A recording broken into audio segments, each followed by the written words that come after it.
Here at Vibe Science, ultimately, we're here to empower you to your best self. It's about mind, body, and energy.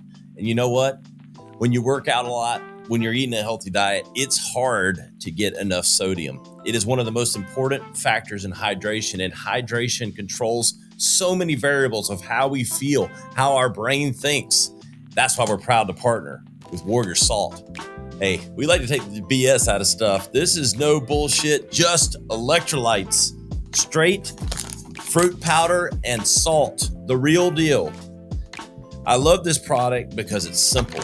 Sometimes we get overcomplicated in the supplements we take, but all I know and what I've learned and the science has proven is you have to have enough salt for that balance of hydration. This stuff mixes really easy with water, as you see. You got to be watching the YouTube to get the full effect of this.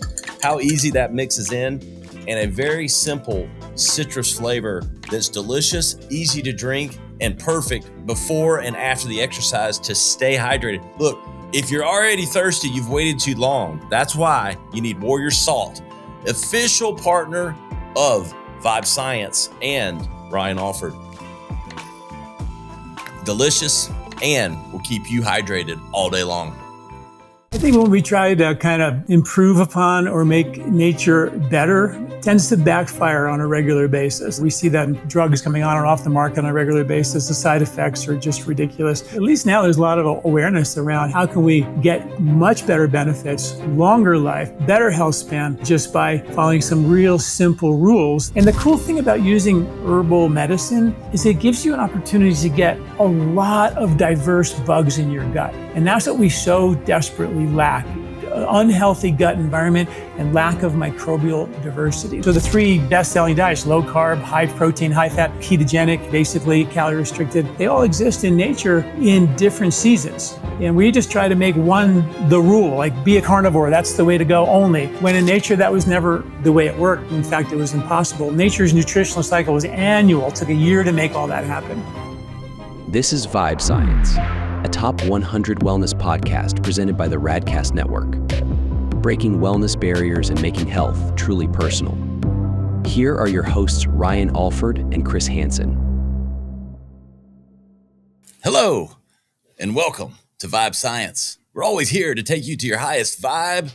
It's about mind, body, energy, as we help you navigate the road to your best self. We don't know it all, but that's what we bring. Some of the best and brightest specialists on the planet. We go all over the country. Chris Hansen and I. Chris is down in Miami. I'm here in South Carolina. And we go all the way to Colorado. We've got Dr. John Douillard. He is a former NBA wellness coach and an Ayurvedic expert who blends ancient healing with cutting-edge science. What's up, Doc? Welcome to the show. Thank you, guys. Really appreciate being here. You know,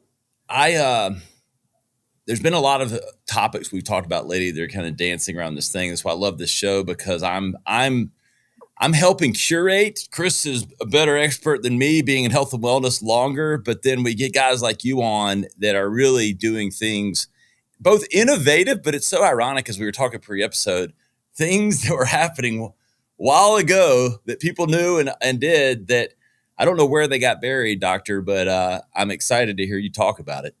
That's the good question, where they got their information, because it's pretty mind-boggling how much they knew and how much we're just beginning to discover, how profound it was, some of the protocols that they laid out for their health and wellness. It's amazing. Called Nature GPT is what I'd call it.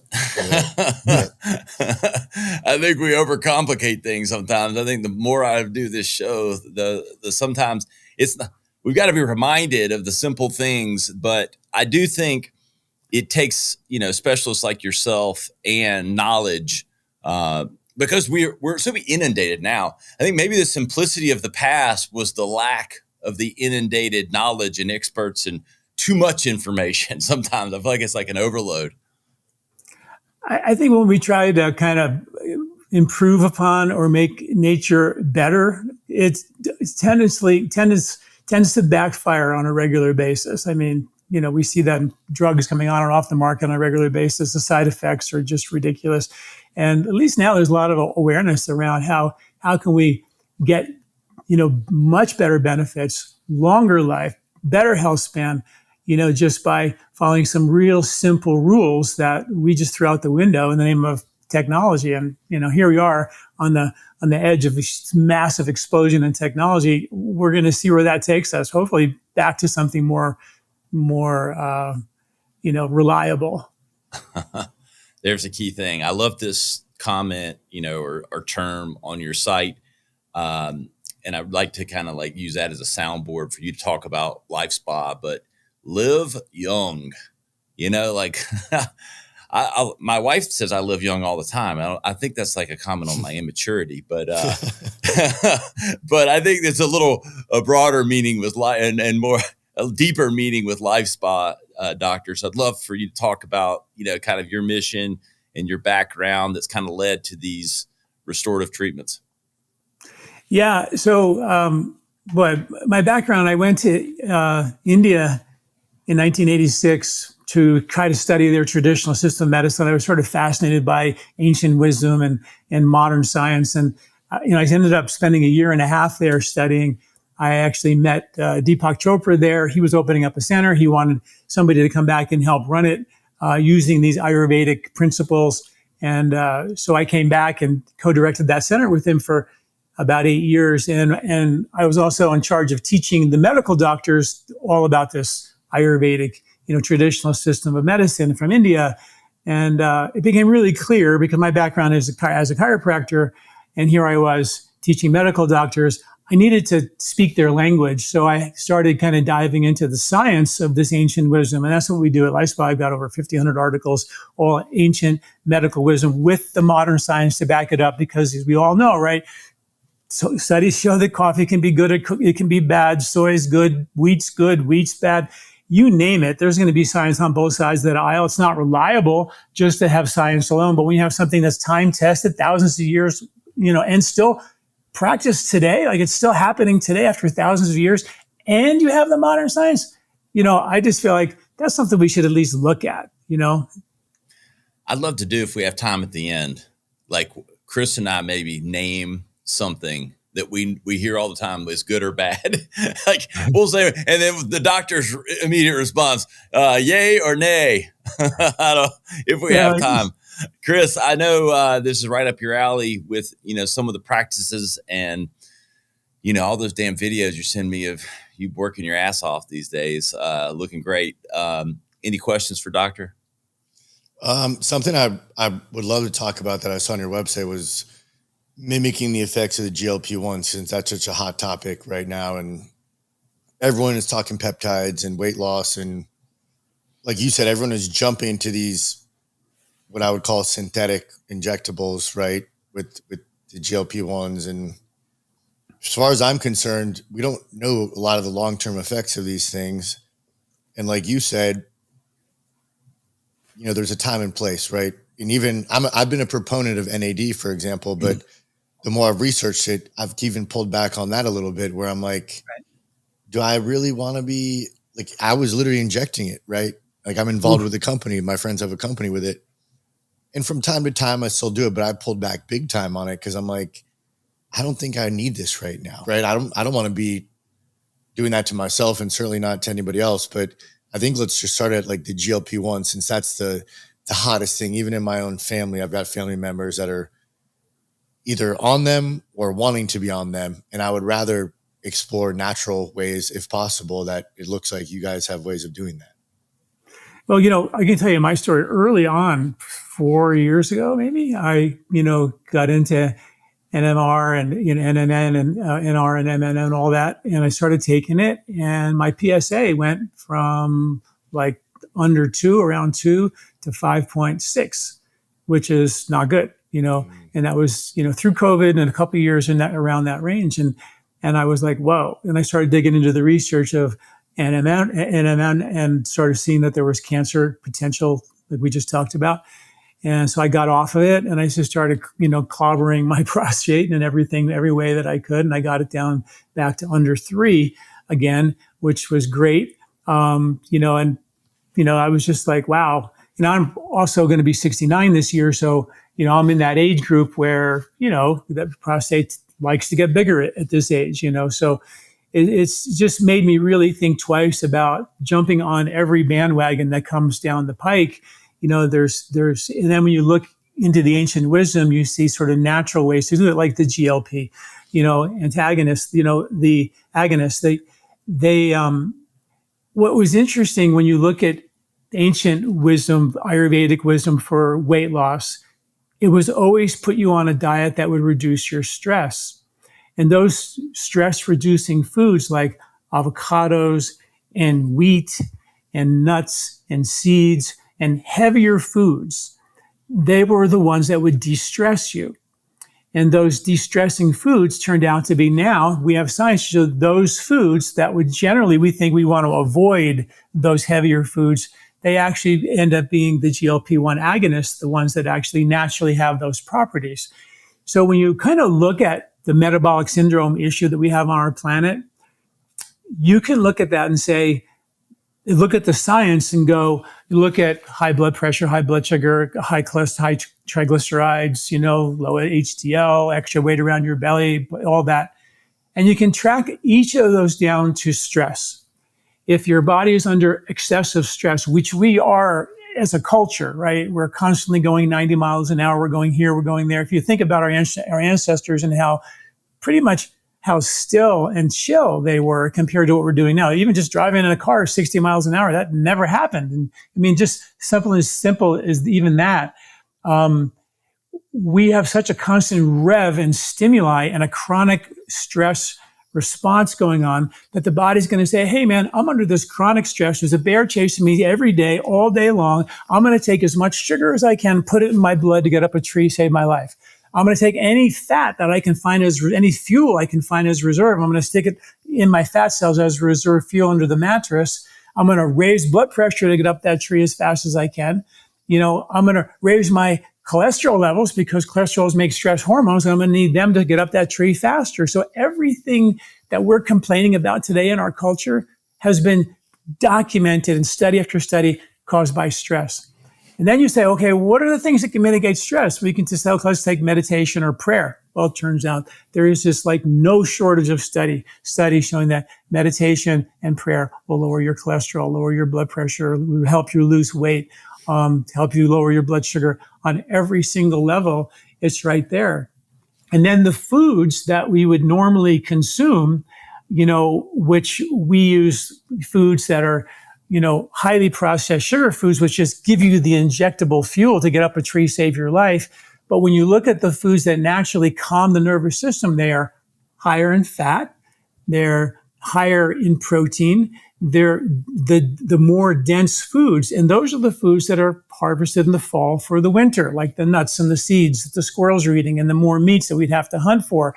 Those we call are what are called Vata balancing foods that balance and calm your nervous system. And in the winter, when it's cold and dry, we need foods to warm the body and calm the nervous system down. And those foods are harvested in season. So it turns out that our ancestors ate seasonally, right? It wasn't long ago that we, didn't have refrigerators, and everybody did that. So the three best-selling diets, low carb, high protein, high fat, ketogenic, basically calorie restricted, they all exist in nature in different seasons. And we just try to make one the rule, like be a carnivore. That's the way to go only. When in nature, that was never the way it worked. In fact, it was impossible. Nature's nutritional cycle was annual. It took a year to make all that happen. That's fascinating. And because, I'm a lifelong marketing guy and believe in capitalism like anyone else, but it's almost like our own consumerism has created, this cycle of doing these things because everybody's selling something, right? And so you're selling this diet. You need to buy more of this and do all of this. And it's just not ever an all or nothing proposition. It goes, like you said, in cycles. It's makes you kind of think heavier about all that goes around us, doesn't it? Well, you can still be very capitalistic. You can just buy, be more carnivore-esque in those winter months and be more, vegetarian, in the summer when the food's coming out of your garden faster than you can eat it. And you can calorie restrict in the spring, which was the plan. That's why every culture has religions that fasted at that time of the year. Yeah, I guess. I think it's but most of them don't use the balance and wisdom you just applied, doctor. It's kind of, thrown in your face as the all the time plan, like you said, like, oh, let's be carnivore. You got to live that way all the time and stick with only this and buy only this. I think as I've learned to know that Abe Lincoln didn't say this, but he used to be said to have said it. Everything in moderation, including moderation. And also the thing is, when you go on these extreme diets, there's that Stanford study I mentioned. They also found that the bugs, not only in the gut of the hunter-gatherers, changed from season to season, the bugs in the soil changed. And the bugs in the spring are attracted to certain roots in the spring. And they're what are called bacterial endophytes. And the microbes that are attracted to the roots of your dandelion or whatever are going to have specific benefits for that dandelion plant to boost immunity, strength, and the benefits of that plant. So when you eat the plant with all its natural microbes on it, you're getting the intelligence of the plant, the bugs, and the biochemistry of the plant. But what we've done is even our organic food, comes on a plastic container. You rip off the plastic container, it's delivered on a conveyor belt, grown in the same soil again and again.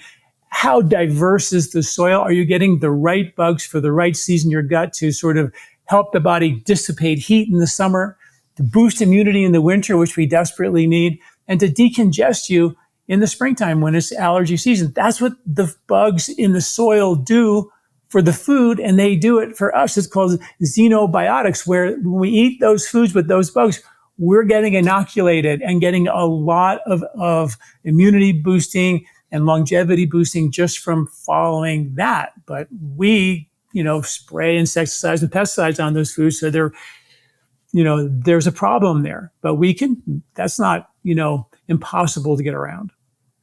Bug soup for you tonight, Chris. That's all I'm hearing. Yeah, my mind is getting blown here. And then you let me know how it goes and I'll try it. I mean, I'm fascinated because I'm supposed to be on a diet right now, a calorie restricted diet. I don't think you knew that, Ryan. Oh, no. But, and also fasting has been brought up to me, but I'm sitting here thinking too, I just got treated for H. pylori, the stomach infection, right? And just did my antibiotic cycle and everything we know about. I never heard of different bugs in soils at different times of year. And I'm sitting here thinking, well, of course, and my doctor even told me 7 out of 10 people have this now. It's super common. You wouldn't even notice the effects of it, the bloating, whatever. And I'm like, no wonder 7 out of 10 people have it, because like, where is the fruit I'm even eating coming from? Is it coming from Mexico? Is it coming from California? The meat I'm eating, like, we're so out of whack and out of sync with the cycle of the earth, right? Where it's honestly almost overwhelming to sit here and even think about it, where what's good, what's bad, we're just completely out of whack. We're completely out of sync with, I think, the rhythm of nature and our natural cycles. And I am happy though that we're talking about fasting. Maybe that's something you could touch on. That's something I feel like I've been seeing a lot recently. And you got to think, if the 3 major religions are all talking about, there's got to be something to it, right? So what can we go down that road as far as fasting and healthy ways to fast, or ways of Ayurvedic fasting? I told you some members of my family have done Ayurvedic cleanses and detoxes. What's some, I guess, actionable tips for our listeners in that realm? Yeah, for sure. And before we go there real quick, just think about this for a second. We have done a bang up job taking all the bugs out of the soil and all the bugs off of our food, the microbes. What if we did that to ourselves? What if we took all the microbes out of us? What would we be like? We'd be completely different. And that's exactly why we need to kind of think about, not just eating foods coming out of the ground, but thinking about, we have like grocery lists, and I'll show you what we have, which makes it super simple. And you can just download. We have grocery lists for winter, summer, and spring. And all you do is print this out. It's free. Circle the foods on there that you like. Eat more of these foods in season, so you're getting the right bugs on the right food for the right season. Just make sure you're getting medicinal doses of that. Then go eat whatever else you want, healthy, whole food, recognizable food. But you don't have to live in a bubble and only eat, in a real restricted kind of a way. But you do want to get what nature was thinking would be important, which is certain foods that have the certain bugs for every season. And it's really simple. There's some of those foods have asterisks, which are like the superfoods for that season. And it just makes it like super, super simple. And then when you think about fasting, spring is the fasting time of the year. It's the calorie restricted time of the year. So it's a great time for us to go no carb. That would be the simplest way to sort of go into, for most people, sort of a fasting-ish, calorie restricted way, lose some of those pounds, get into autophagy and get all of those benefits just by cutting out all the carbs in the springtime. You'll lose the winter weight, which you'll burn your own fuel. You'll burn your own reserve fuel, your own fat, which is where we store all the fat soluble toxins, which is, of course, what we dump in our atmosphere. 70 million tons of toxic chemicals, all fat soluble, are dumped in our atmosphere every year, according to the EPA. And that filters down on the air we breathe, the water we drink, the food we eat. You got to digest that. And that's why it's so important to understand the value of not just doing a fast, but fixing the part of your body that does the detoxification, which is your digestion. And most people have a broken down digestion. And we're just being told, oh, you don't feel good eating grains, well, don't eat them. Don't eat nuts, seeds, beans, lectins, nightshades, goitrogens, oxalates. Don't eat a whole lot of stuff is what we're being told not to eat. And that's just bubble wrapping the diet and not fixing the reason why you can't digest those foods. And that's what I love about Ayurveda. Like, wait a minute. Don't be taking stuff out of your diet. Those hard to digest foods, they provide a level of hormesis, which provides a little bit of irritation in your gut, which is the reason why we have gut immunity. If you take those hard to digest foods out, the nightshades, the goitrogens, the oxalates, the lectins and all that, the tomatoes, the zucchinis, all the stuff that we're told not to eat, you're going to lose that hormesis and you won't have gut immunity. Studies show that people who eat wheat compared to people who are gluten-free but don't have to be, they're not celiac, the people who eat wheat have 4 times less mercury in their blood than the gluten-free don't have to be folks. They have significantly more good bugs, less bad bugs, and more killer T cells than the people who are gluten-free but don't have to be. So what we've done is we've just kicked the real can down the road. We treat the symptom, oh, I feel bad eating wheat, so I take the wheat out of my diet, without asking, is this the canary in the coal mine? Is there a reason why I used to be able to eat this kind of food, but now I can't? I have people who can't even eat rice and beans anymore. And you think about the planet that we live on, how many people would die if you took away the rice and beans? I mean, that's the staple on this planet still to this day. So we have to reboot the digestive function. And that's what Ayurveda said, yeah, fasting and calorie restriction is really good if you're also treating the upstream cause, the underlying digestive imbalance. 2 follow-ups on that, Doctor.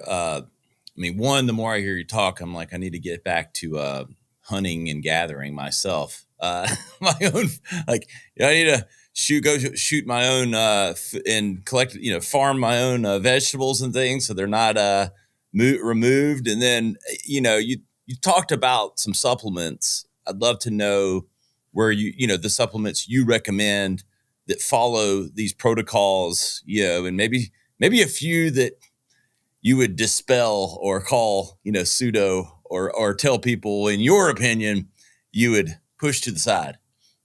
Yeah. Well, I tell you the one thing, if you're into supplements, you want to make sure that on the bottle, it is manufactured in an FDA GMP certified laboratory, which means it goes through rigorous testing. Like I have an herbal company and we get herbs from all over the world, but India, and they're certified organic. But we have to prove that. When we get them, we have to test them when we get the raw material for identity, for pesticides, for heavy metals and everything. And then we make the formula, we have to test them again. So we have to test them twice. That's what happens if you get products that have actually gone through that rigor. And the other piece of the puzzle that I'm a big fan of is you think about the supplements and they're just like extracts of this and extracts of that. And you take a look at a bottle for your joints and it's got glucosamine and MSM and this and this and this, and it's all sterile, laboratory made. And you wonder, well, how good is that for my gut microbiome? How good is that for my environment? My body's never seen any of this stuff before in that form. So from the Ayurvedic perspective, you want to use the whole plant. So take an herb like ashwagandha. You've probably all heard of that. When you take the whole root with the natural microbiome in it, it's an alive product. It has those bacterial endophytes that are the intelligence of that plant. But now people are selling ashwagandha in a super extracted form, 100 times more potent. And it's sterile, has no bugs in it. And the cool thing about using herbal medicine is it gives you an opportunity to get a lot of diverse bugs in your gut.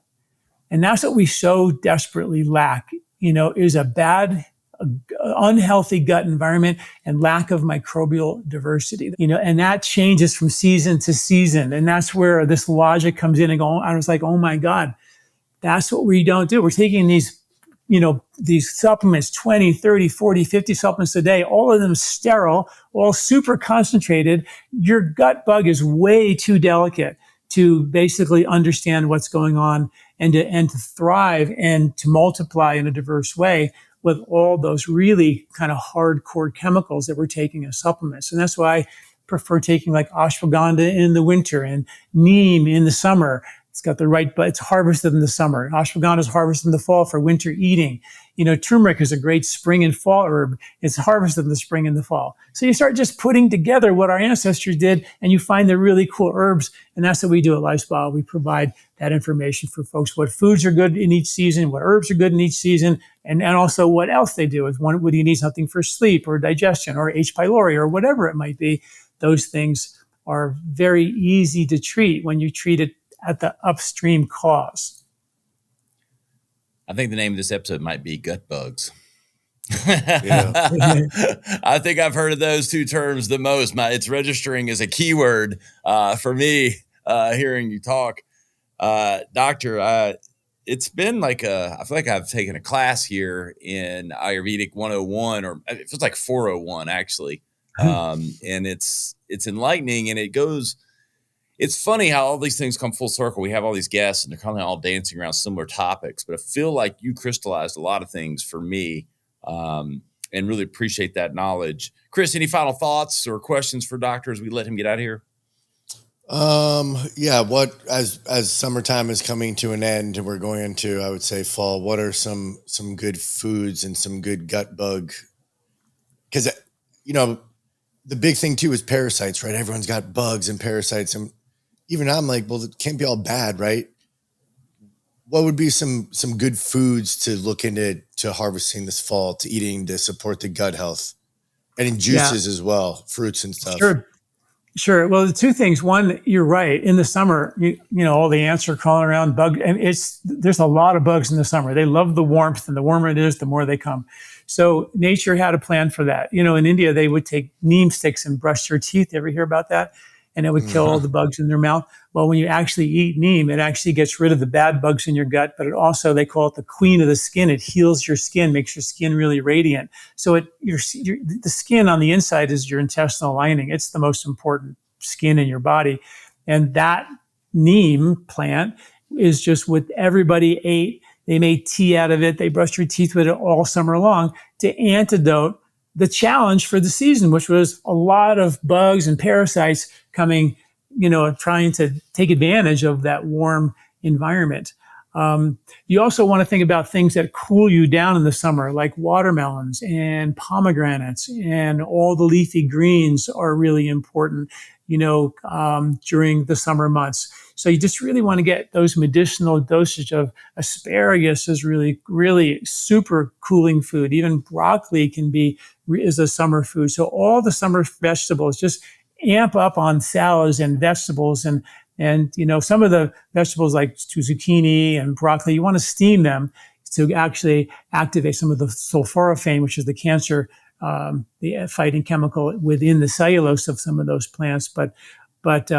So those are really good. And of course, also fruits. We make fruits into this kind of public enemy, like fruits are bad, but fruits only come once a year, and we should eat them at that time of the year. You know what I mean? So this is a time to bring more fruit in your diet and bring that fiber into your diet. And the fiber changes from season to season. Like in the summer, fruits are going to give you that insoluble fiber to scrub your gut, right? And cool the whole nervous system down to antidote the heat of summer. But come winter, It's grains, it's soluble fiber, it's oatmeal, it's slimy fiber. That slime coats your intestinal tract and protects it, insulates it from the coldness and dryness of winter, and allows a different stable of bugs to proliferate because the gut environment changed, because the food changed, right? It's all really logical, and that's what I love about it. You don't have to memorize a whole bunch of facts. You just think, what was nature thinking when it harvested the grains in the fall? They're not bad, but they're not there all year long either, right? And of course, we've got processed grains. We have to deal with all that. But those are ways we can get around that for sure. Just taking it completely out of your diet, well, we'll see. I mean, these trends are going to come and they go, and grains will come back just like they always do. But that's the neat thing about this ancient wisdom. It just doesn't seem to change. They just keep, plugging along, doing the same thing for thousands of years because they figured it out a couple of thousand years ago. Yeah, exactly. Stop following the trends and start following the ancient wisdom. Doctor, where can everybody keep up with everything you're doing with Life Spa and your work? Yeah, lifespa.com is my website. There is about 1,500 free articles on ancient medical wisdom and modern science. Type in, search up your health concern. You can get a wealth of information there. There's deeper ebooks. We've got a newsletter. I pump out 3 articles a week with the latest cutting edge research on ancient wisdom, modern science. So if you're interested in that, check out lifespa.com and sign up for our newsletter. Of course, I'm on all the social platforms. I usually do, small little 1 or 2 minute shorts to let people know that there's a library of research here at LifeSpa. You can really if you want to take a deep dive into the research, that's what LifeSpa is for. Thank you so much for coming on the show. Really appreciate your wisdom and all the great advice and free things you're putting out there and the quality of what you're doing with LifeSpa. All right. Hey, Chris, Ryan, thanks so much. Really appreciate having me on. Thank you. Hey guys, you're going to find us, vibescience.com. You'll find links to all of Doctor's information and LifeSpa, all the stuff you need to know. Again, don't have to make this complicated, folks. Let's all try to live young. We'll see you next time on Vibe Science. The content discussed on this show is provided for reference and educational purposes. The content is not an attempt to practice medicine or provide specific medical advice. Always consult your personal physician for medical advice and proper diagnosis. Thanks for listening. This is Vibe Science. To learn more or watch full episodes, visit vibesciencepodcast.com. Here's to discovering your highest vibe.